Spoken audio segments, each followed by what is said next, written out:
எனக்கு எப்போ இந்த கேரக்டரை பார்த்தாலும் பாவமாக தாங்க இருக்கும். அதாவது ஆல்பிடோ தான் சொல்கிறேன். அதாவது பார்த்தீங்கன்னா இந்த மனுஷன் எத்தனையோ இடத்துல இருந்தாலும் ஜெயிச்சிருக்கலாம். பெண்ணாக தான் தோற்று தான் போயிருப்பான். உதாரணத்தை ஒன்று சொல்கிறேன் பாருங்களேன். இவன் வந்து பார்த்தீங்கன்னா அல்டிமேட்ஸ்னு சொல்லிட்டு ஆம்லெட்ஸ் மாதிரி வந்து பவர்ஃபுல்லாக உருவாக்கி வச்சிருப்பான். பங்கம் வந்து இருக்கும். வில்கேட்ஸ் வந்து சொல்லிட்டு நம்ம 2 பேரும் சேர்ந்துக்கிட்டு பெண்ணும் தான் டிஃபீட் பண்ணிவிடுவோம். பெண்ணை எனக்கு கொடுத்துரும் ஆம்லெட்ஸ் நீ எடுத்துக்கோன்னு சொல்லுவான். இதெல்லாம் எவனுமே நம்ப மாட்டான்டா. ஆனால் என் தலைவன் தான் நம்பியிருப்பான்.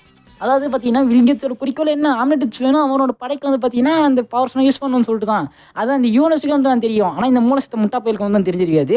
அது சரிப்பா நான் ஆம்லெட்ஸ் எடுத்துக்கிறேன், நீ பெண் எடுத்துக்கோன்னு சொல்லிட்டு மண்டாட்டிட்டு போயிருப்பான். இதே நான் அந்த இடத்துல இருந்தேன்னு வச்சுக்கோங்களேன். அல்டிமேட்ஸை போயிட்டு வந்து வில்கேட்ஸை தந்துட்டு ஆம்லெட்ஸ் வந்து பார்த்தீங்கன்னா அதாவது அல்டிமேட்ஸை வந்து வில்கேட்ஸை தந்துட்டு பெண்ணும் தான் டிஃபீட் பண்ணி அந்த ஆம்லெட்ஸ் வந்து தான் நான் எடுத்துருந்துருப்பேன்.